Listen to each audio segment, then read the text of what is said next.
Buenos días, bienvenidas, bienvenidos, bienvenides a el seminario anual El texto en la clínica psicoanalítica, aportes de la filosofía contemporánea a la técnica lacaniana.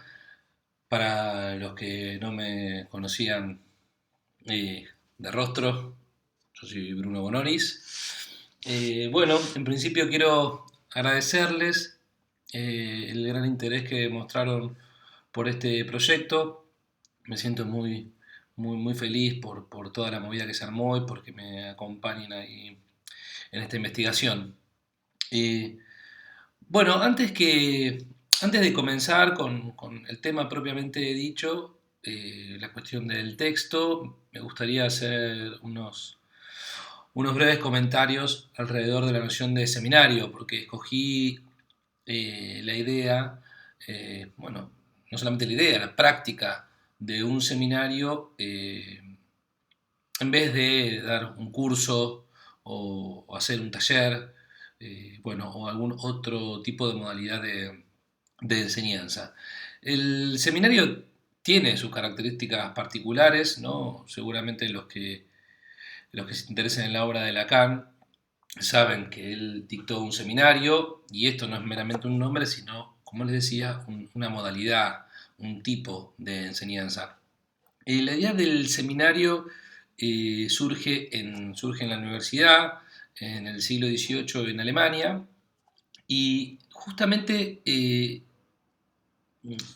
surge por parte de los universitarios, ¿no? No por parte del plantel docente o de las autoridades de la universidad, sino que surge por parte de los propios universitarios para buscar un modo de formación que enlace, que una la investigación con la docencia a fin de que ambas se complementen, digamos, mutuamente. Por lo tanto, ya se pueden dar cuenta que este tipo de actividad del seminario no es meramente una actividad de docencia, sino a la vez es una actividad de investigación y un modo de tratar de unir ambas instancias, ¿no?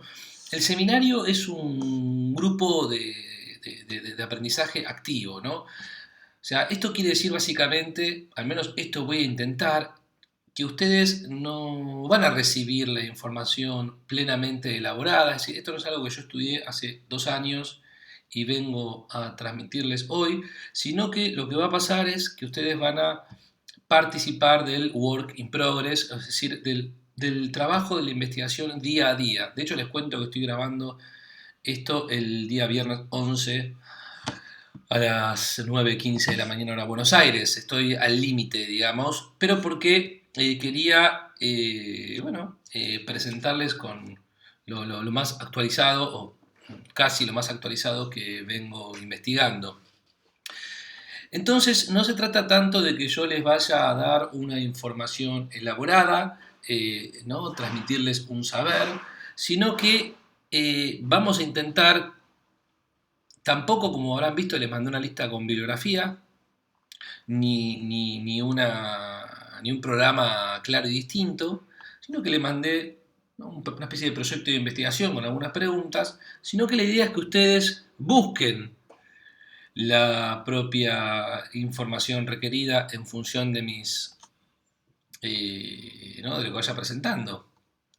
Que ustedes indaguen por sus propios medios cuestiones vinculadas a este tema. ¿No? Yo podría darles un programa con una bibliografía específica, obligatoria, complementaria, ustedes leerían lo mismo que yo, etc. Esa no es tanto mi idea. Mi idea es que en la medida en que yo vaya presentando mis investigaciones y en función de sus propios intereses, yo les iré nombrando autores, les iré nombrando textos, ustedes buscarán también autores y textos que hagan su propio camino de investigación en función de sus propios intereses vinculados al tema del seminario. Entonces, el seminario es una forma de docencia e investigación al mismo tiempo. Esto es lo que yo estoy haciendo con ustedes, es presentarles cada 15 días mi investigación y tratar de hacer un trabajo conjunto de elaboración de saber recíproco. No se trata tanto, ¿no?, de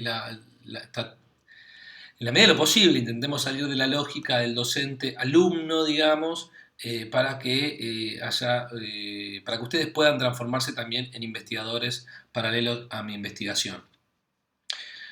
Quizá podemos servirnos de la metáfora del restaurante, ¿no?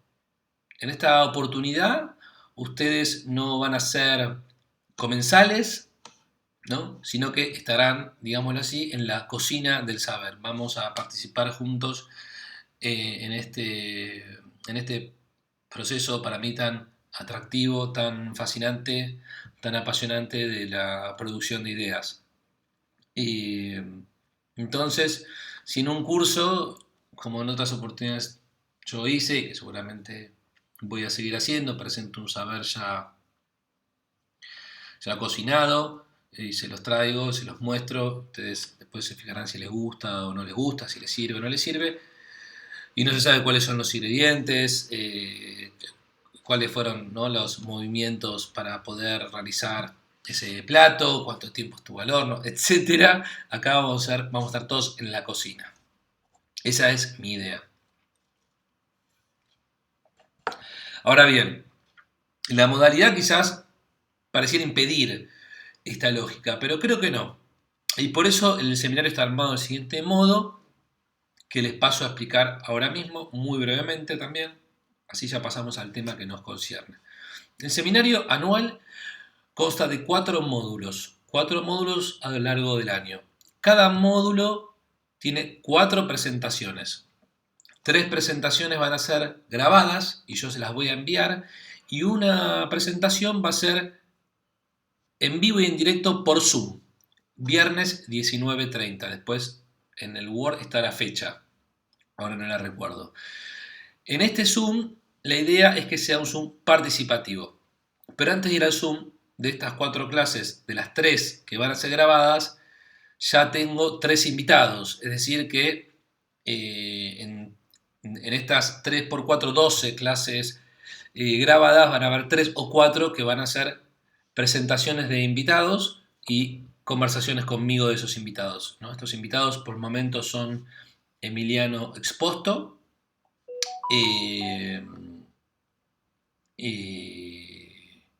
Maximiliano Cosentino y Matías Abeijón. Voy a poner en silencio el teléfono.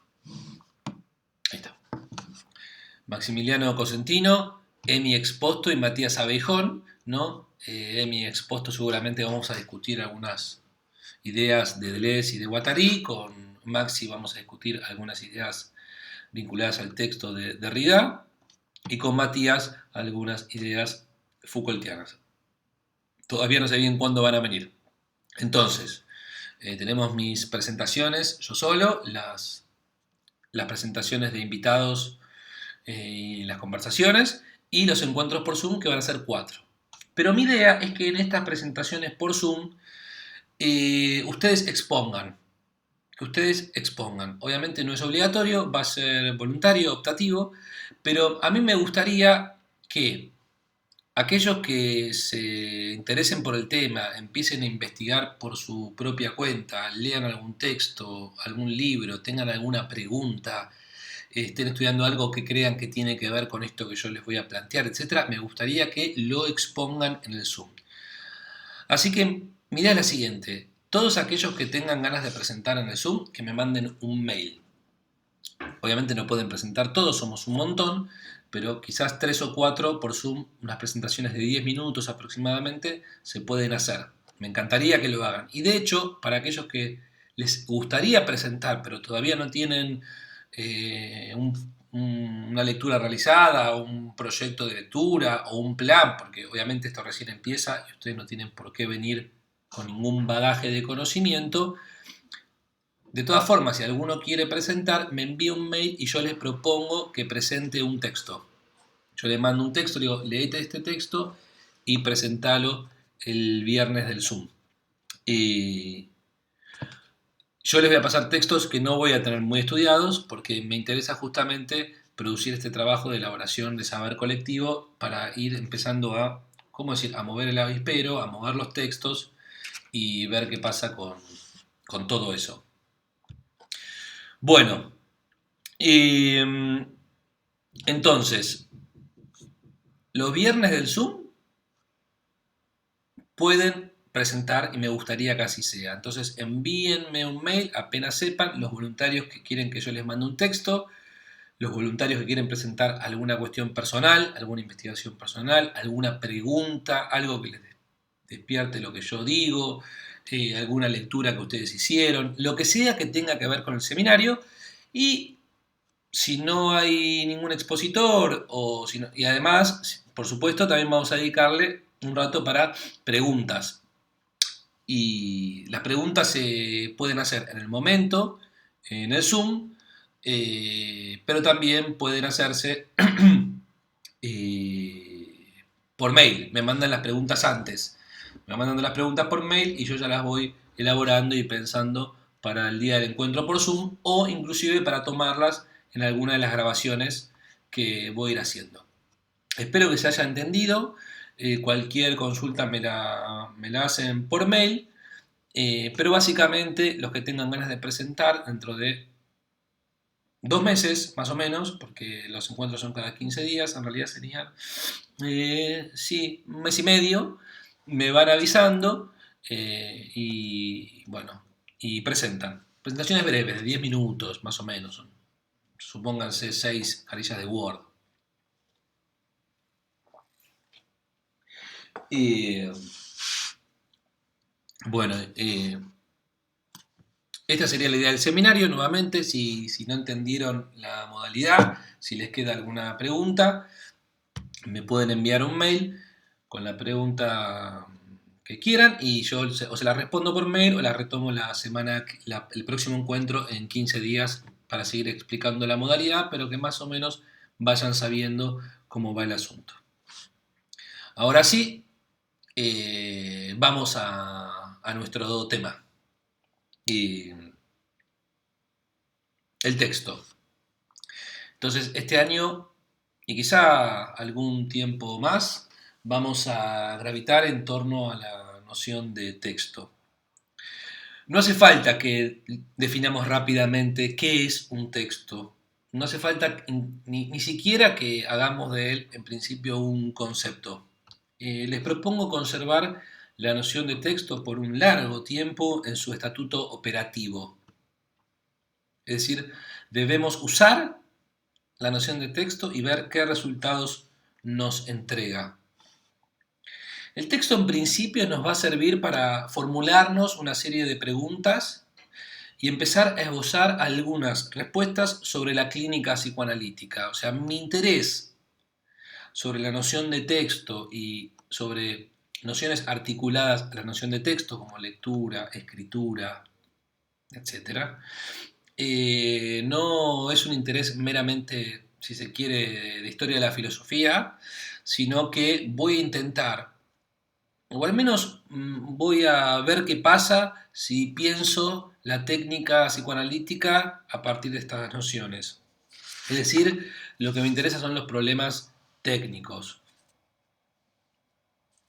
Si voy a estudiar la noción de texto porque creo que puede ser importante para la clínica psicoanalítica. No tengo ninguna pretensión metafísica. No creo que el mundo sea reducible a un texto. Eh,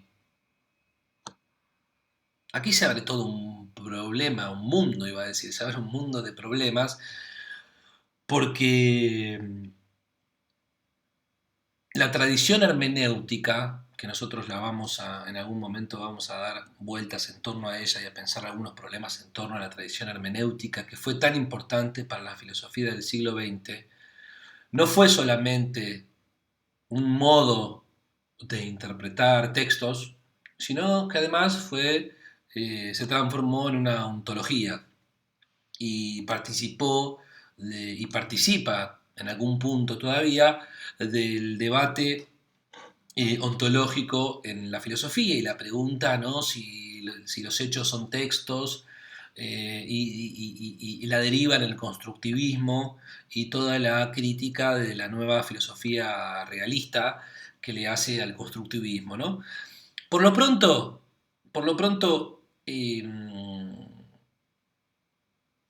para empezar, porque quizás tengamos que llegar al debate filosófico que tal vez comience con la frase nietzscheana "no hay hechos, solo interpretaciones", y todas las lecturas relativistas y subjetivistas que se hicieron de esta frase. Pero nuevamente, por lo pronto, yo no tengo ninguna pretensión metafísica, no creo que el mundo sea un texto, no creo que el ser sea un texto, y no creo que todo tenga que pensarse, ni siquiera mucho, tenga que pensarse a partir de la noción de texto. Eh, en principio creo que para el psicoanálisis sí puede ser muy importante este concepto y quizá para otras disciplinas vinculadas a las ciencias del sujeto, lo podemos decir así. Por otro lado, no es tan raro, ¿no? Quiero decir, no me considero bajo ningún punto de vista como llevando adelante una idea original.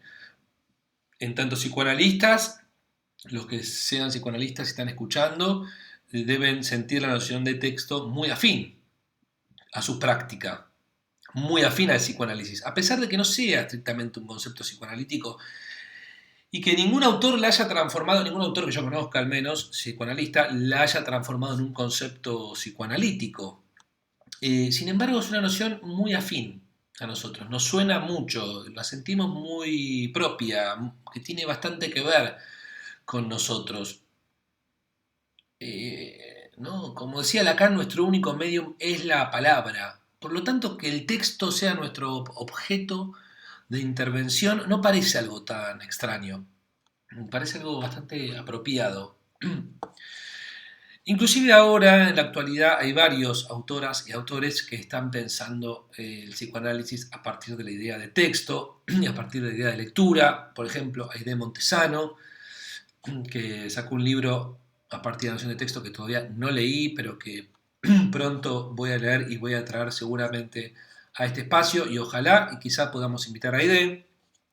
Maxi Cosentino, que también va a estar como invitado, que trabaja mucho con la noción de texto a partir de Derrida. Santiago Rebasa, que tiene trabajos en torno a la lectura del psicoanalista. Diego Bernaza, un psicoanalista argentino que vive en Barcelona, que publicó un libro sobre el arte de leer en Lacan, o el problema de la lectura en Lacan. O sea, somos varios los autores que estamos interesados en este tipo de problemas. No hay nada original, nuevamente, pero sin embargo tengo la impresión de que hay bastante por recorrer a partir de esta noción que quizás para nosotros la acercamos cerca, pero no hay un gran desarrollo, pero que sin embargo en el ámbito de la filosofía se discutió muchísimo alrededor del texto, de la lectura, de la escritura.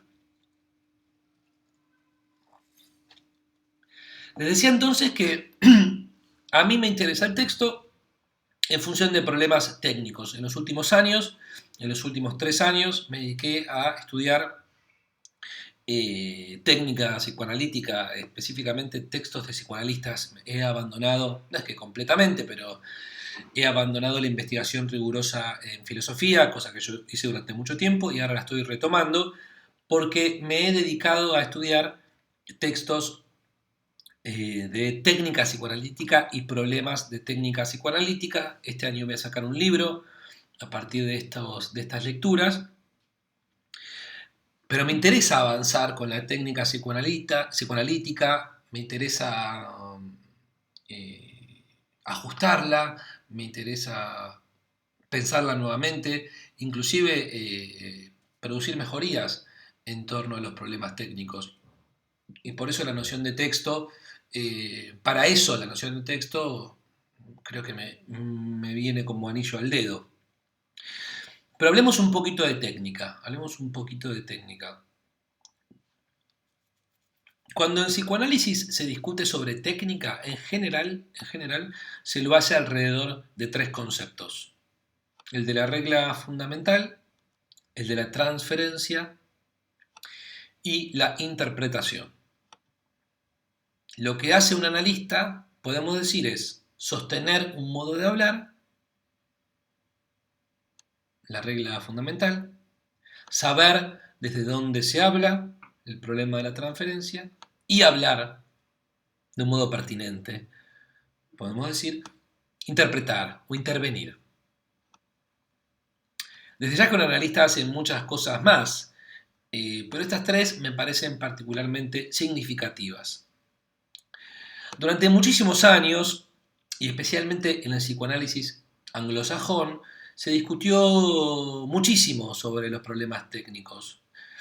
Sin embargo, en el psicoanálisis lacaniano no pasó lo mismo, ¿no? A pesar de las repetidas veces en las que Lacan insistió sobre la necesidad de revisitar, de revisar y de ajustar los conceptos técnicos, los lectores de Lacan no nos hemos mostrado tan interesados en los problemas técnicos. No estoy seguro de los motivos, pero creo que para acercarnos a estos motivos, para saber qué fue lo que pasó en torno a la técnica y el lacanismo, inclusive la fórmula del sintagma técnica lacaniana que propuse para el título es un sintagma muy problemático. Pero como les decía, creo que para acercarnos a las razones por las cuales en el psicoanálisis lacaniano se dejó de discutir técnica es justamente discutiendo sobre técnica.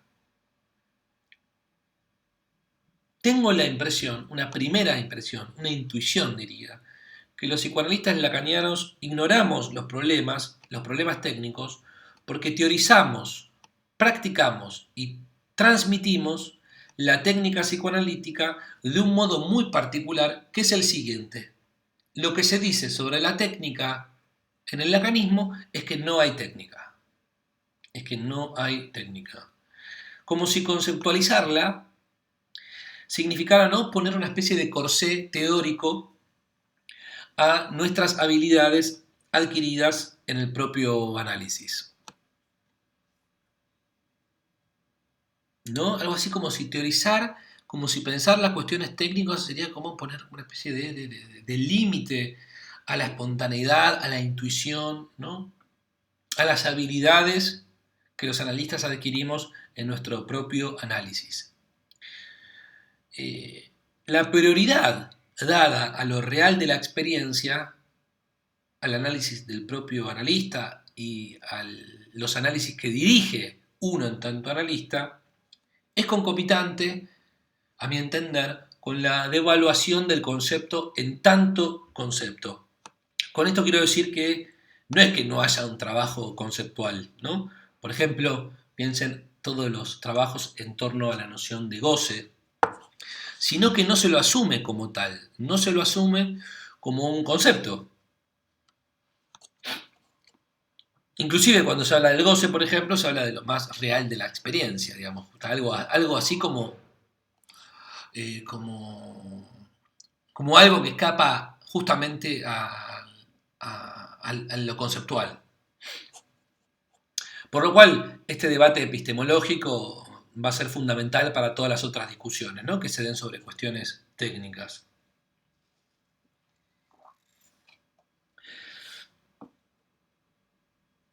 La noción de texto es un modo entonces de volver al método, en un sentido muy amplio de la palabra método. Inclusive quizá para abandonar aspiraciones metodológicas, no lo sé. Pero seguro para volver a discutir cuestiones técnicas, para volver a pensar con el matiz del texto, la asociación libre, la atención flotante, la transferencia y la interpretación. Como pueden ver, las pretensiones son grandísimas, no creo inclusive que lleguemos en un año a abordar ni lo que le mandé en el programa, quizás esto lleve más tiempo, pero creo que hay un buen plan de investigación.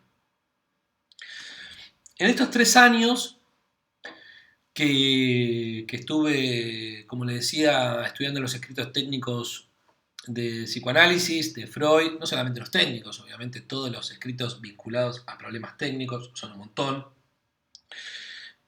También de analistas de la segunda generación, y por supuesto las ideas de Lacan.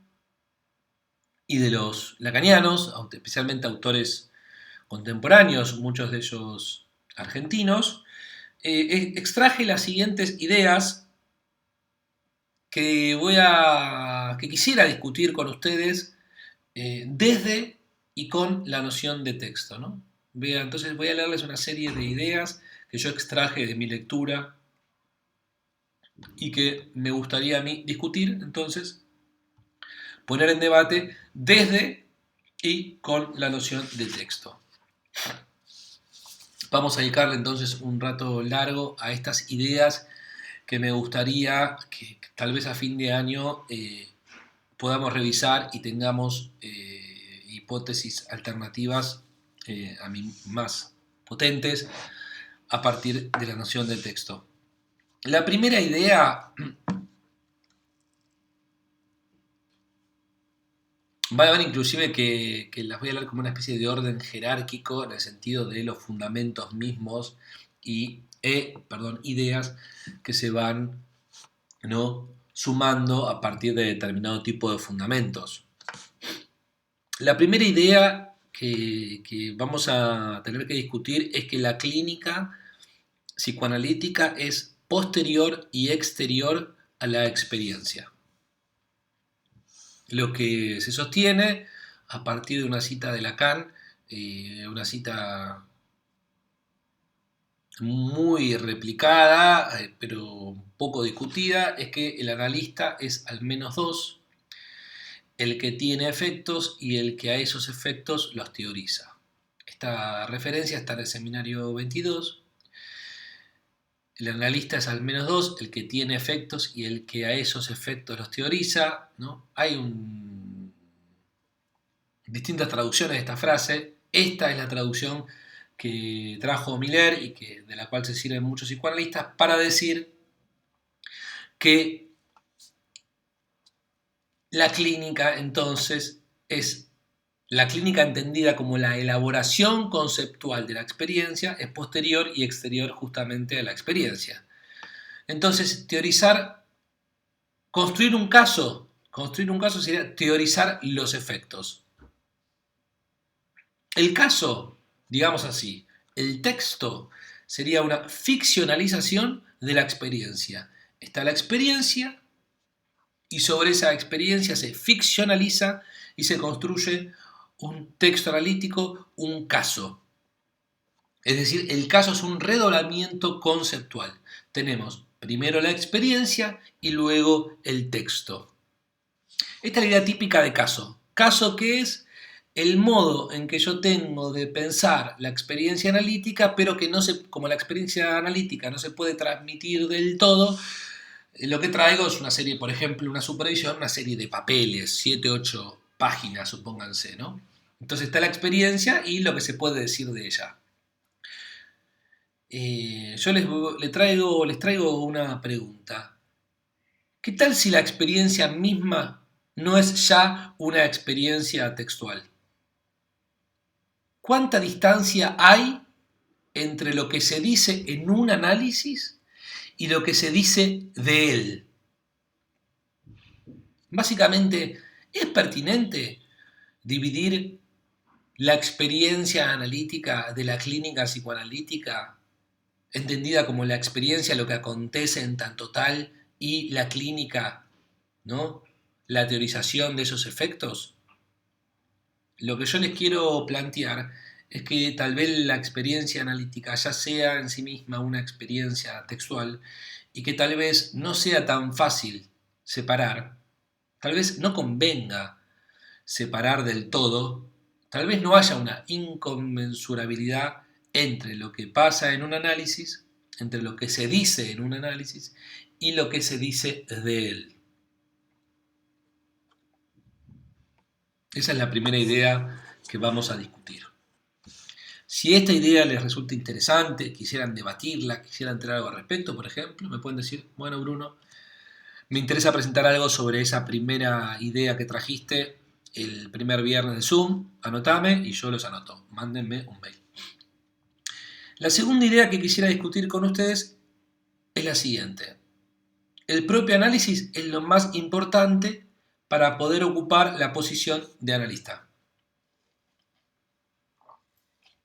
Son, por supuesto, lo que les estoy trayendo, yo considero que son ideas que no son las más apropiadas. O sea, les estoy trayendo ideas que extraje y que diagnostiqué en función de mi lectura del modo de entender la clínica del lacanismo actual. Por supuesto que decir lacanismo actual es demasiado amplio, porque ¿qué lacanismo? ¿Quiénes? Es un lío. Yo les traigo una serie de ideas que me parece que ustedes van a encontrar y deben haber escuchado en varias ocasiones, y quisiera debatir estas ideas. No digo ni que las sostengan todos, ni que todos sostengan lo mismo. Es sencillamente un modo de establecer, un modo ordenado de establecer un debate. Entonces, la segunda idea es que el propio análisis es lo más importante para poder ocupar la posición de analista. Bueno, esta idea es concomitante con la primera, en la medida en que tienen el mismo fundamento epistemológico, en el que se prioriza la experiencia en un sentido ingenuo y la conceptualización o la teorización es algo que viene después y afuera.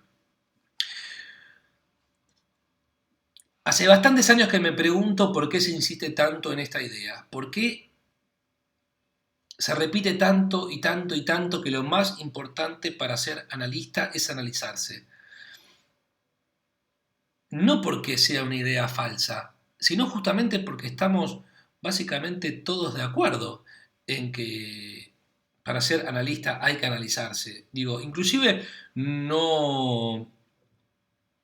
Entiendo yo, no hace falta un gran debate conceptual, digo, porque la verdad, ¿quién querría dedicarse al psicoanálisis y no haber pasado por un análisis? Es rarísimo, digo, o sea, deben ser casos muy excepcionales, si es que existen. O sea, no es un problema para el psicoanálisis ese. Lo que sí es un problema es el problema de la formación psicoanalítica, y que la formación psicoanalítica se reduzca a la formación del analista. En todo caso, lo que queda omitido, a mi modo de ver, lo que queda omitido es la pregunta por la relación con los textos. ¿Con qué textos? Bueno, en principio con los textos de los psicoanalistas que nosotros leemos, por ejemplo, con los textos de Freud y Lacan. Esta es una pregunta acuciante, es una pregunta urgente. ¿Qué es leer? Pero especialmente, ¿cómo leer a Freud en esta época? Yo creo que en este momento esta es una de las preguntas más importantes que tenemos los psicoanalistas. ¿Cómo leer a Freud? Porque pareciera que se armaron dos bandos, los que odian a Freud, los que lo critican, que piensan que Freud no sirve para nada, que todo lo que dijo es obsoleto, que es un... Bueno, en fin, con todos los atributos o características que quieren marcar sobre Freud, que todas sus teorías están equivocadas, y luego están los que defienden a capa y espada a Freud, digámoslo así, y sostienen que todo lo que dijo Freud es excelente, es importante, que en cada letra de Freud hay una verdad a punto de revelarse, que la obra de Freud es infinita e inacabada y siempre será actual, etcétera, etcétera. Y se arma este debate y quizás falte la pregunta ahí de qué significa leer en un sentido amplio y qué significa leer más específicamente a autores de la talla de Freud. Inclusive podemos partir de una intuición inmediata, que es la siguiente. El método crítico para el abordaje de los textos analíticos, es decir, el método crítico que Freud propuso para leer los textos analíticos, ¿es el mismo que el que usamos para abordar los textos teóricos? Otro modo, ¿vamos a leer a Freud? ¿Vamos a leer a Lacan del mismo modo en que él propuso que leyéramos, por ejemplo, los sueños? Esta pregunta no es para nada menor, la pregunta por la lectura, porque atraviesa tanto el texto entendido en el sentido clásico, el texto teórico, pero a la vez el texto analítico.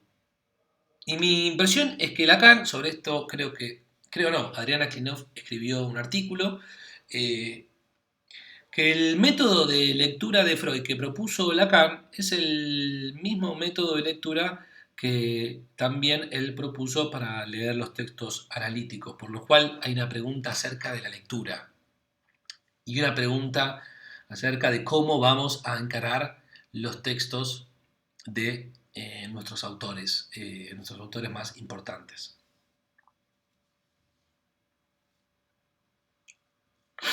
Bueno, otras dos ideas, las digo juntas, no son exactamente lo mismo, pero están íntimamente relacionadas, son las siguientes. Una, el analista analiza en estado de atención flotante. Y la otra sería, en el momento del acto, el analista no piensa. Ideas muy típicamente sostenidas entonces les decía, en el ámbito del lacanismo. Si bien estas ideas no son iguales, se presentan en general como relacionadas, inclusive en relación a lo que le decía recién acerca de la lectura. Estas dos ideas aparecen como el modo freudiano de decirlo y el modo lacaniano de decirlo. ¿Se entiende? Quiero decir, ahí donde Lacan supuestamente sostendría que en el momento del acto el analista no piensa, Freud ya lo dijo. Esta es una idea, un obstáculo epistemológico, Freud ya lo dijo. La idea freudiana de esta idea lacaniana sería el analista interpreta en estado de atención flotante, ¿no? Esta idea de Lacan, que supuestamente sería de Lacan, que en el momento del acto el analista no piensa, Freud ya la había dicho cuando decía que se interpretaba o se analizaba desde la atención flotante. Esto es un poco lo que se sostiene. Un texto donde ustedes pueden leer este problema muy bien es en el capítulo 1 del libro de psicopatología, ética y clínica, compilado por Fabian Sheckman, en un artículo de Fabian Sheckman, donde él piensa el problema de la clínica y de la atención flotante y donde él sostiene esto que yo quisiera discutir.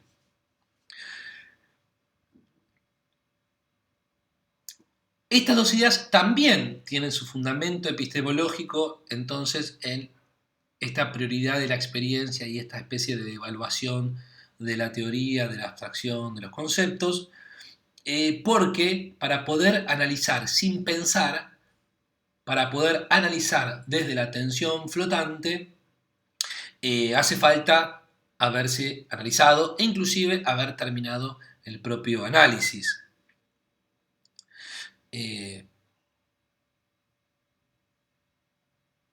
Cosa que acá se arma un problema enorme, porque pareciera entonces que la capacidad analítica es un atributo que se adquiere en el fin del análisis, por lo cual mi conclusión es que, según esta teoría, que un analista analizaría más por lo que es alguien analizado que por lo que hace o por lo que dice.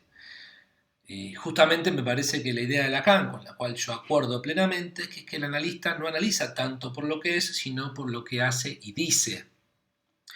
Pero la idea de que uno adquiere una especie de atributo, de cualidad, no sé cómo llamarlo, de capacidad de analizar en estado de atención flotante o sin pensar a partir del análisis propio, me lleva a pensar esta idea de una especie de atributo, de cualidad que se adquiere entonces, como si uno cambiara su forma de ser y tuviese un nuevo poder, el de analizar, digámoslo así. La noción de texto nos puede servir para distinguir los procedimientos requeridos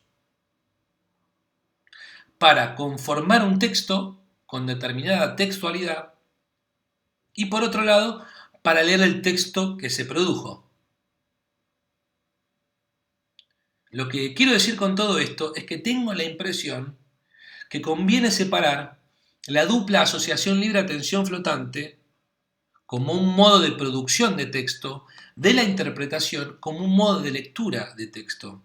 Es decir, la atención flotante como una técnica, no sirve para interpretar, no sirve para leer, sino que sirve para producir un texto. Esta es una intuición primaria, la vamos a tratar de discutir.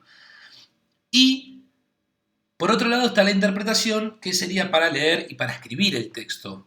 Lo que yo les propongo como en primera instancia es que creo que hay una confusión entre la técnica para producir textualidad y la técnica para leer esa textualidad y ese texto. Cuando se confunden ambas instancias, se termina por sostener que uno lee un texto a partir de la técnica de producción textual. Entonces se puede decir, uno selecciona el material del analizante en estado de atención flotante. Inclusive, obviamente la consecuencia lógica de todo esto es que se sostenga que se analiza o se interpreta con el inconsciente. O sea que cada analista interpreta con su inconsciente.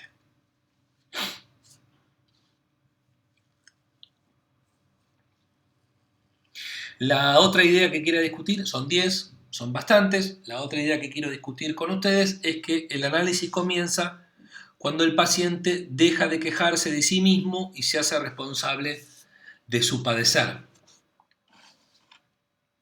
Esta discusión ya está dada hace varios años. Alfredo Edelstein tiene bastante que ver con que esta discusión haya llegado, digamos, al mainstream psicoanalítico. Y se ha dicho mucho al respecto. A mí, en todo caso, lo que me interesa discutir a lo largo del año, a partir de la noción del texto, tiene que ver con las nociones de autoría y propiedad del texto. Lo que daría lugar, por supuesto, la idea de autoría y de propiedad a la idea de una responsabilidad sobre el texto. Algo así como, tú te quejas de este texto, pero tú lo has inventado, tú eres el autor, tú eres quien lo sostiene.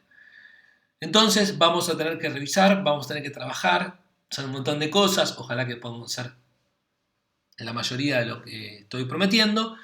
Vamos a tener que revisar la noción de autoría y la noción de propiedad. Vamos a trabajar en torno a la idea de la muerte del autor, por ejemplo, en Foucault, en Agamben, en Barthes o Barthes, como quieran llamarlo, y toda la discusión en torno al problema de la autoría.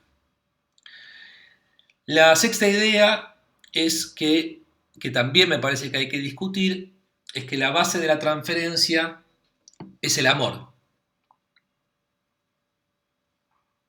El amor participa del análisis, ¿no? De todo análisis, a través de la transferencia. La transferencia, como me gusta decir, algo bastante parecido al amor. Pero son lo mismo.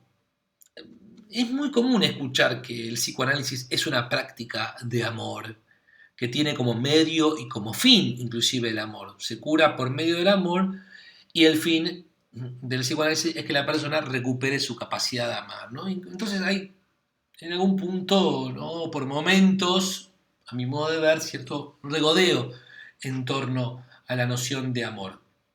Toda historia psicoanalítica termina en una historia de amor, decía Kristeva. No estoy seguro que lo haya citado textualmente, pero literalmente.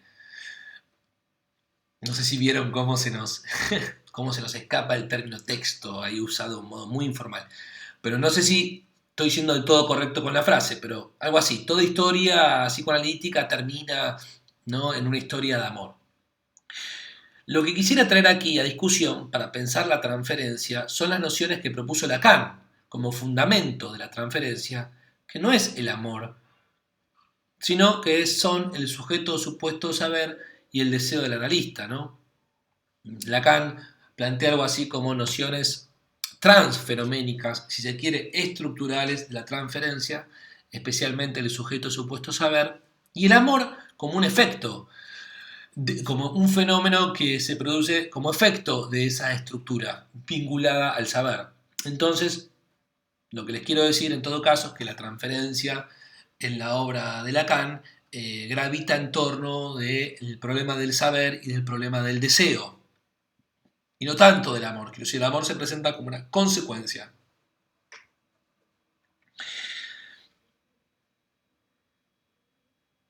Esta cuestión nos va a ayudar también a pensar cómo concebimos el texto, especialmente la idea del sujeto supuesto saber. No, con la idea del sujeto supuesto saber vamos a tener que pensar si el texto ya está allí, ya estaba allí, si alguien posee ese saber sobre el texto y si el saber sobre el texto es completo. De vuelta, vamos a tener que preguntarnos en relación al texto y en función de la idea del sujeto supuesto saber si el texto ya está allí, si alguien posee ese saber o posee el saber sobre el texto y si ese saber es completo. Por otro lado, el deseo del analista nos va a servir para preguntarnos algo muy importante, que es la pregunta por el lugar que ocupan los participantes, el analista y el analizante, en el texto que ellos mismos producen.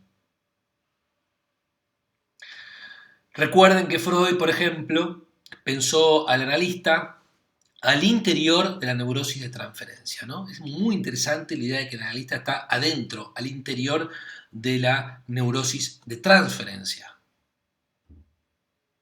La idea de ser parte del síntoma, ser parte de la transferencia, de que somos parte del texto.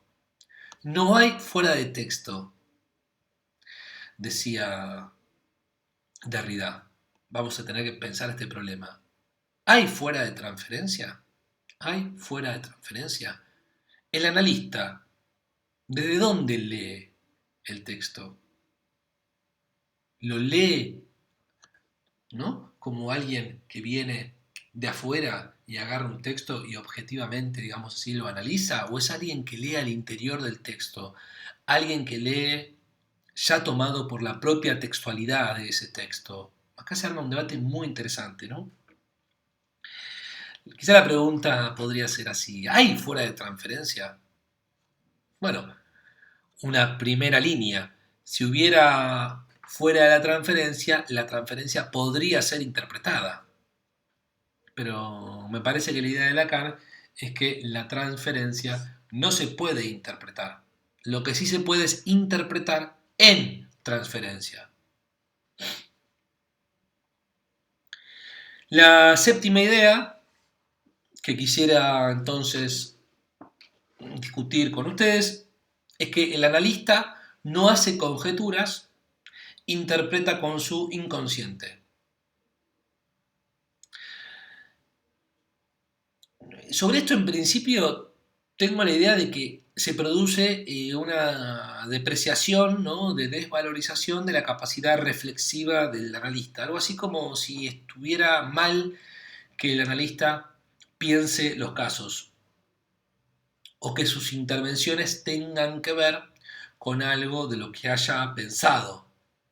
Cuando digo pensado aquí me refiero en su sentido común, es decir, sentarse a discutir con un colega, a leer un texto, inclusive a elaborar, ¿no?, de un modo abstracto, mental, eh, algunas ideas en torno a un caso.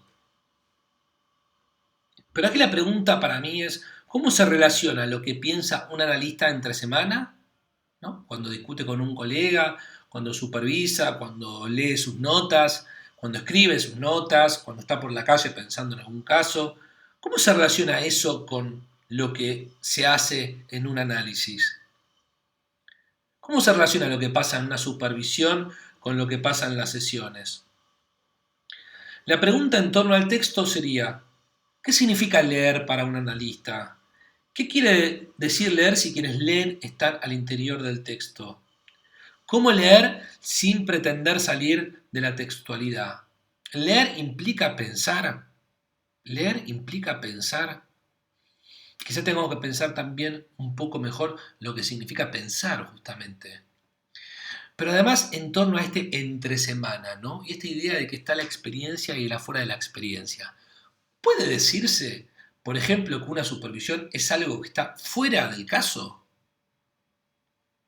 ¿O la supervisión forma parte del caso? Acá caso entonces entendido como el texto que debe ser leído y escrito en un análisis. Otra pregunta,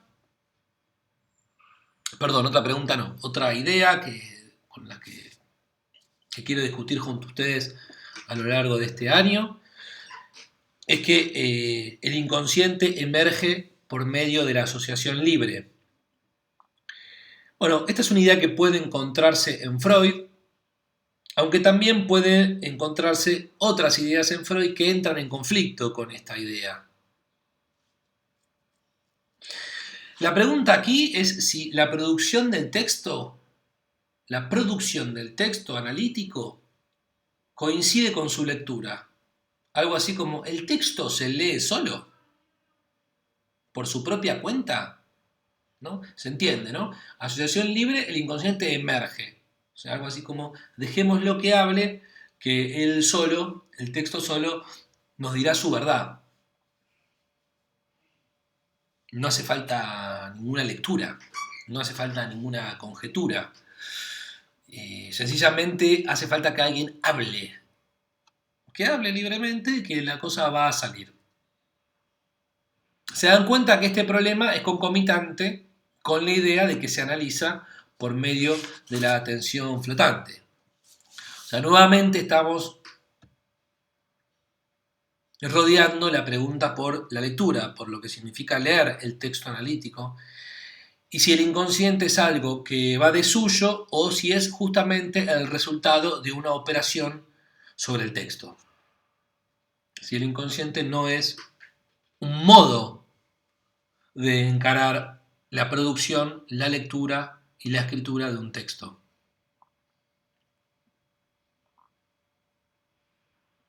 La novena idea, entonces, que voy a intentar trabajar con ustedes es si el analista es que el analista se dirige al sinsentido con un sinsentido. Esta idea es bien lacaniana, quiero decir, del post-lacanismo. Lo que se dice un poco en el ámbito del lacanismo, esto es un estribillo, se repite constantemente, lo deben haber escuchado un montón de veces, es que la lectura del texto, la interpretación, no debe generar sentido, que no hay que engordar al sentido, no hay que darle de comer al sentido, ¿no? Esto evidentemente es una premisa de lectura, inclusive una crítica a ciertas posiciones clásicas de la hermenéutica, pero les propongo que hay que pensar bien qué significa dirigirse hacia el sinsentido. Y al mismo tiempo les propongo que hay que pensar si para llegar al sinsentido hace falta partir del sinsentido. Es decir, ¿uno llega al sinsentido por medio del sinsentido? La idea de que el analista se dirige hacia el sinsentido dio lugar a prácticas muy particulares en el ámbito del psicoanálisis, como la del juego de palabras, ¿no? Que demostraría que toda palabra es polisémica, cosa que ya sabe todo el mundo, pero inclusive también con la idea de que el analista tiene que incomodar, ¿no? Inclusive confundir al paciente, ¿no? Y decirle algo que lo deje patitieso, que lo sorprenda, pero no por el peso de la lectura, sino porque sale de cualquier lugar. Los ejemplos que yo estuve trabajando están en el libro de Chamorro, Interpretar, capítulo 1, donde Chamorro, por ejemplo, corta una sesión porque al analizante le suena el teléfono y a partir de esa irrupción, de esa sorpresa, él le corta la sesión, así como aprovechándose del azar. Y eso al paciente obviamente lo incomoda, lo deja confuso y enigmático, pero digamos, ¿qué tiene que ver eso con el inconsciente? Y poco y nada.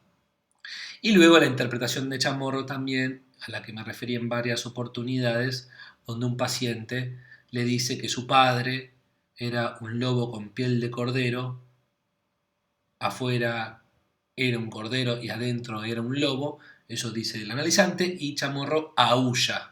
hace ¿no? El ruido del lobo, como para quitarle el sentido. No estoy muy seguro de entender bien qué querría decir ahí quitar el sentido, pero se dan cuenta que son prácticas que a mí, en principio, me parecen prácticas irracionales y que me cuesta encontrar cómo eso puede llegar a funcionar. Quiero decir, cómo eso puede llegar a curar a alguien. Quizás si alguno de ustedes cree que hay algo pertinente para discutir sobre esto, también me puede enviar un mail y puede presentar sobre estas ideas de Chamorro. La última idea que quisiera discutir con ustedes, discutir no, porque se dan cuenta, no estoy discutiendo, estoy presentando 10 ideas sobre técnica psicoanalítica que me parece que no las vamos a discutir indudablemente una a una, ¿no? Una por reunión. No, vamos a discutir la noción de texto y en función de eso vamos a ir si retornamos a estas ideas y si podemos pensarlas de otro modo a partir de los avances que hagamos con la noción de texto, con la idea de textualidad, con la idea de lectura, la idea de escritura, etc. La última idea entonces es que un análisis demuestra que el otro o el inconsciente no existen, ¿no? El fin del análisis sería, esta es una idea también muy común, el fin del análisis daría como resultado que uno se entera, que uno advierte, que uno asume que no existe el inconsciente, que no existe el otro. Esta es una pregunta ontológica, es decir, una pregunta por la existencia del inconsciente. En términos textuales, podríamos preguntarnos lo siguiente: ¿el texto es un invento del paciente? Cuando termino el análisis, se trata de decir que en verdad no hay ningún texto que nos condicione, que influya, ¿no? Que oriente nuestras vidas, nuestras existencias, nuestro modo de sentir, de pensar y de actuar. Las ficciones que habitamos, las ficciones que nos habitan, ¿son meras invenciones neuróticas? Se trata de decir entonces que no hay texto, que no hay nada. Bueno, estas 10 ideas que les traje para discutir son ideas que, si lo piensan un poco, se van a dar cuenta que son ideas coherentes entre sí, que forman un aparato teórico clínico muy consistente y, a mi modo de ver, según mi diagnóstico, muy común en el lacanismo contemporáneo. Ustedes me dirán en sus mails, cuando lo charlemos el viernes, si están de acuerdo conmigo en este diagnóstico, qué piensan de él. Bueno, nada, ya empecemos a comunicarnos. No prometo responder todos sus mails, pero sí retomar las cuestiones en estos espacios y en el espacio de Zoom. Bueno, volvamos al texto.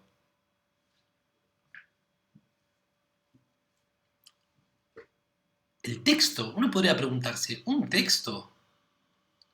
¿No? Podría venir a alguien que trabaja en otro ámbito, ¿no? Supónganse un contador, ¿no? Y que les pregunte a ustedes, ¿pero ustedes no trabajan con la vida de las personas? ¿No trabajan con los sufrimientos existenciales, con los sentimientos, con los sufrimientos psíquicos, con los padeceres anímicos? ¿Cómo un texto? ¿No es una actitud fría, distante, demasiado teoricista, reducir el sufrimiento humano a un texto? ¿Y qué pasa con el cuerpo? ¿Qué pasa con las emociones? ¿Con los afectos? ¿Con la experiencia? ¿Con lo real? Hace unos días, un amigo mío abogado, me invitó, nos juntamos a comer con otros amigos y me puso un video, me dijo, mirá Bruno, tengo algo para mostrarte. Me puso un video de Mario Bunge. Mi amigo sabía que yo iba a dar un seminario sobre el texto en la clínica psicoanalítica y me puso un video de Mario Bunge que se llama Los hechos sociales, el video se llama así, lo pueden buscar, Los hechos sociales no son textos. Y en ese video Bunge dice eso, los hechos sociales no son texto, los hechos sociales son hechos sociales, dice tautológicamente, Y luego dice, la miseria no es un texto, eso es trivializar la miseria. La guerra no es un texto, eso es trivializar la guerra. Los genocidios no son textos, eso es trivializar el asesinato. Los hechos sociales no tienen semántica, sintáctica o estilo. Es una muy mala analogía, es un pretexto para no salir del texto. No hay fuera de texto, como dice Derrida, que solo mira textos, no mira la realidad. Esto es lo que dice Bunge.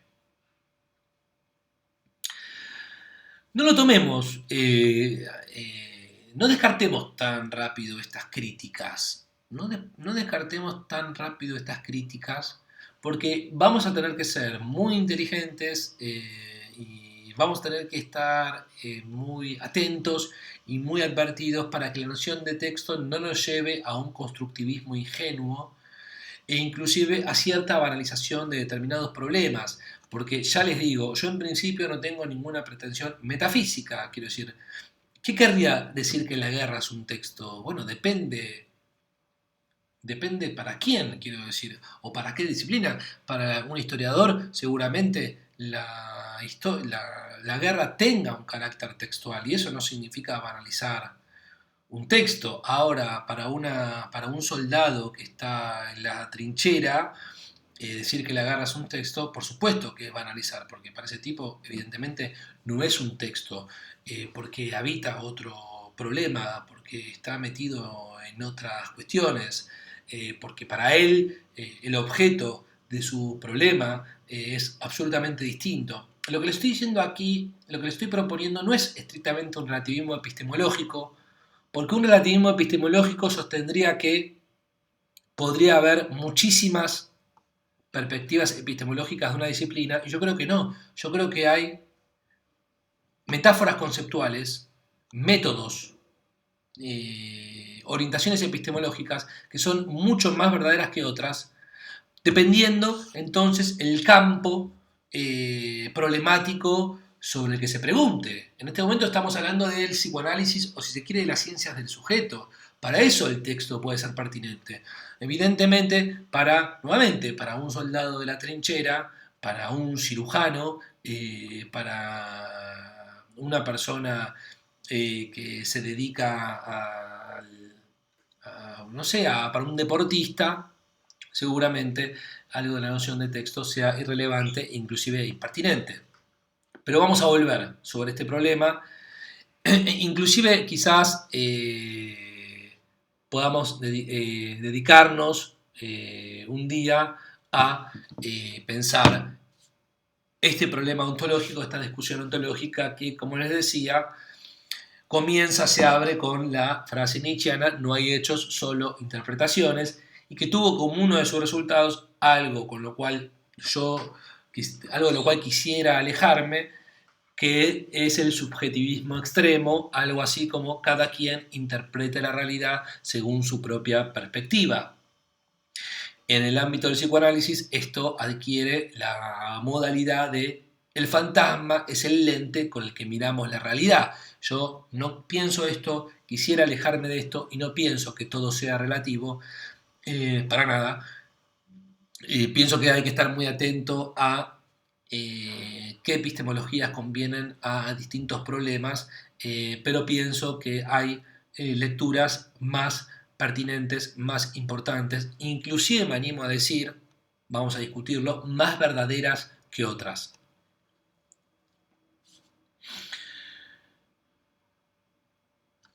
Si a nosotros nos interesan los textos, si a un analista le interesa el texto, es porque le interesa modificar la vida de las personas que nos consultan, ¿no? Es un hecho, si hay psicoanalistas en el mundo es para que haya personas más cerca del deseo, menos capturadas por los ideales, más interesadas en su participación en los dispositivos de saber y de poder, o sea, menos sufrientes. La noción de texto para mí forma parte de una decisión ética y epistemológica, ¿no? También se realizan y pueden realizarse transformaciones subjetivas por otras vías, vías algorítmicas, vías químicas, vías corporales, etc., ¿no? Nuestro único medio es la palabra porque el problema con el que tratamos los psicoanalistas está hecho de palabras. El síntoma psicoanalítico, tanto el corporal como el mental, se despliega como un texto, se nos presenta como un texto. Y la insistencia de lo mental y lo corporal, estas comillas que yo le agrego, no hace más que mostrar, ¿no?, cómo este binomio cuerpo-mente está temblando. Eh, Está temblando como otros binomios que debemos discutir. Interior-exterior, en relación a la primera idea que les traía, la experiencia al interior, la clínica al exterior, ¿no? ¿Se puede dividir eso de un modo tan claro y distinto? El cuerpo y el psiquismo. Para nosotros no se trata ni de síntomas mentales ni de síntomas corporales, sino de síntomas textuales, tal vez, saturados de valor. Textos saturados de valor. Una de las ideas más potentes que tuvo Freud es que el cuerpo sufriente, que la medicina moderna no supo tratar, el cuerpo histérico, es un cuerpo textual y afectivo, ¿no? Un cuerpo que debe ser leído. Un cuerpo que debe ser leído. El síntoma dice algo y se satisface en eso que dice. Es legible.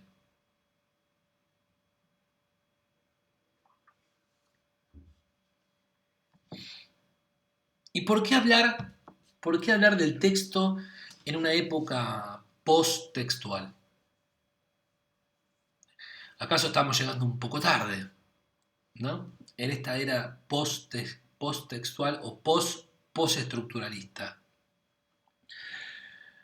La elección de estas metáforas conceptuales, texto, lectura, escritura, etc., responden no solamente a inquietudes disciplinarias y a lo que yo considero pertinente dentro de determinadas discusiones disciplinares, sino también por cuestiones personales, inquietudes personales. Yo paso mis horas leyendo y escribiendo, imagino como muchos de ustedes. Tarde o temprano, a esta altura de mi vida, iba a tener que preguntarme qué es un texto para mí, qué significa leer, qué significa escribir. Yo leo y escribo. Estoy permanentemente rodeado de textos, pero nunca me pregunté con detenimiento qué significa leer, qué significa escribir, qué es un texto.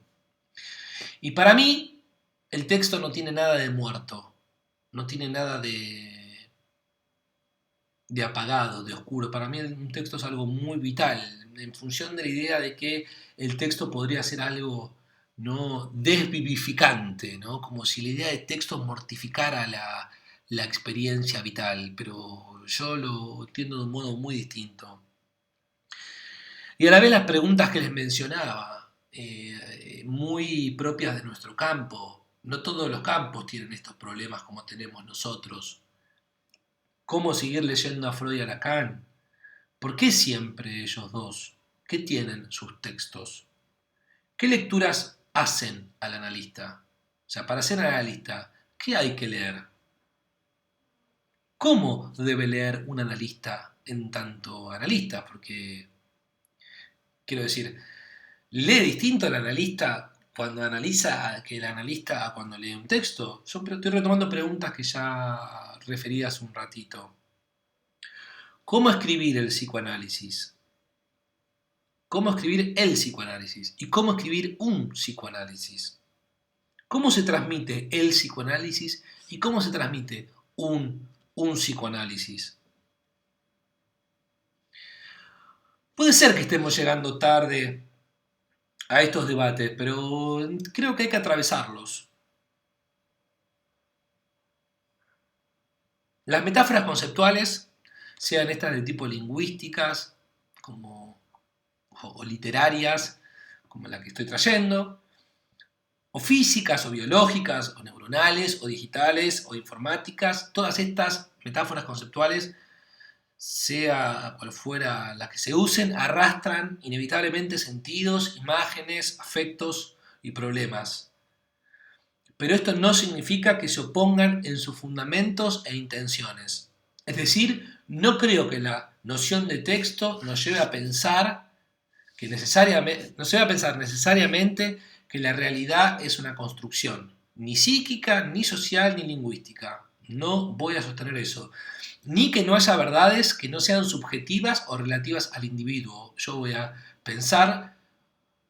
intentar pensar junto a ustedes un modo de pensar la lectura, la escritura y el texto, o la verdad de la lectura, la escritura y el texto, no vinculado a una verdad subjetiva o una verdad individual. Las existencias psicoanalíticas, lo que hay, según el psicoanálisis, inconsciente, pulsión, fantasma, pueden ser relevantes para otros campos disciplinares, pero no pueden definir la realidad en tanto tal, ni tienen el alcance conceptual para constituir una ontología. Seguramente a nosotros la noción de texto nos sirva mucho más que a un odontólogo, que a un químico, que a un biólogo. Bueno, y habría que pensar, ¿no? ¿A quién le puede llegar a servir, a importar, o cuán verdadera puede ser la noción de objeto para pensar algunos problemas?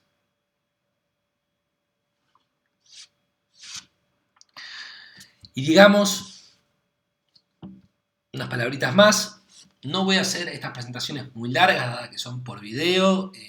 Yo calculo que van a durar entre 1 hora y 20, 1 hora y media a más tarde, como mucho. Así que les voy a ir dejando las últimas ideas en relación al texto para continuar dentro de 15 días. Empecemos a decir algunas cosas mínimas en relación a qué se hace con un texto, ¿no? Si el texto es el objeto de intervención, digámoslo así, ¿no? Sobre lo que interviene un analista. Inclusive podemos decir, un analista no interviene sobre una persona, no interviene sobre un psiquismo, no interviene sobre una subjetividad, sino interviene sobre un texto. Supongamos esto. ¿Qué se hace entonces sobre ese texto? Bueno, lo que vengo diciendo hace prácticamente 1 hora. Un texto, para empezar, es algo que se escribe y es algo que se lee. Y en un psicoanálisis les voy a proponer que también, que un texto es algo que se lee y que se escribe. De hecho, el psicoanalista nació como un intérprete y ahora a nosotros nos cuesta un poco asumirnos como intérpretes. Nos parece algo un poco de modé, un poco vintage, de otras épocas. Los psicoanalistas ya no estábamos tan seguros de ser intérpretes. Inclusive muchos colegas dejaron de interpretar sueños. Pero creo que van a estar de acuerdo conmigo con la idea de que el psicoanalista es alguien que para curar síntomas debe servirse de la interpretación. Es decir, debe hacer una lectura. Debe poder señalar lo que ese síntoma dice. Pero además de leer y escribir, es necesario para una práctica analítica, para desarrollar la experiencia analítica, es necesario habilitar la producción de un tipo de escritura textual. Es decir, hace falta que se habilite un modo de hablar que dé lugar a la conformación de un texto específico que es el texto analítico. Porque un texto analítico no es igual a ningún otro texto. Tiene una gran particularidad que se produce, que se crea en función de una técnica, que es justamente la técnica de la asociación libre y la atención flotante, donde, en principio, como para empezar a decir algo, nosotros le decimos a las personas que nos consultan que no omita, cuando venga a decir lo que vaya a decir, las cosas que parecen tontas, fuera de la trama, disparatadas, que le dé vergüenza. No omita eso. Que eso forme parte del texto. Las razones por las cuales un psicoanalista pide que el texto se conforme de ese modo, seguramente vamos a tener que pensarlas. Pero se dan cuenta entonces que no solamente leemos y escribimos, sino además habilitamos la producción de un texto particular. Y además deseamos. Y además deseamos. Es decir, tenemos una lectura activa y atenta del lugar que ocupamos en el propio texto. Y, vamos a decir así, ponemos en juego un tipo de deseo, una posición específica para que ese texto pueda producirse, pueda leerse y pueda escribirse. Deseamos. Mi idea entonces es que hay 4 funciones analíticas: habilitar, desear, leer y escribir, que no son sustitutos de los conceptos técnicos, no vienen a sustituir a la asociación libre, a la atención flotante, a la transferencia y a la interpretación, sino que son un modo de organizar y revisar inquietudes en torno a estos 3 conceptos técnicos. Las preguntas que seguramente nos acompañen a lo largo del año podrían resumirse en 4 preguntas fundamentales. ¿Cómo se produce, escribe un texto analítico? ¿Cómo se produce y escribe un texto analítico? Pregunta relativa a la función habilitar. ¿Cómo participan el analista y el analizante en la escritura y lectura de ese material? Pregunta relativa a la función desear. ¿Qué y cómo se lee en un análisis? Pregunta relativa a la función leer. ¿Y cómo se incorpora la lectura en el texto?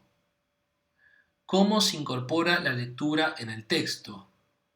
Es decir, ¿qué significa escribir? O inclusive, ¿es posible distinguir la lectura de la escritura en un análisis? Preguntas relativas entonces a la función escribir. La palabra función que estoy utilizando aquí, de las 4 funciones analíticas que también le dan título al mail que ustedes mandaron, por el momento no encontré otra palabra mejor que función y tiene un fin específico que por el momento es el de despersonalizar las acciones. Es decir, que si lo pensamos en sentido estricto, no hay nadie que habilite, no hay nadie que desee, no hay nadie que lea y no hay nadie que escriba, sino que hay algunos que realizan estas funciones, que las ponen en marcha. Esto no significa que el analista no haga cosas. El analista hace muchas cosas, todas cosas entonces vinculadas a realizar estas funciones. Al mismo tiempo que el analista realiza estas funciones, convoca al analizante y sostiene al analizante para que juntos realicen estas funciones. Y algo de todo esto debe poder ser transmitido. Algo de todo esto debe poder ser transmitido.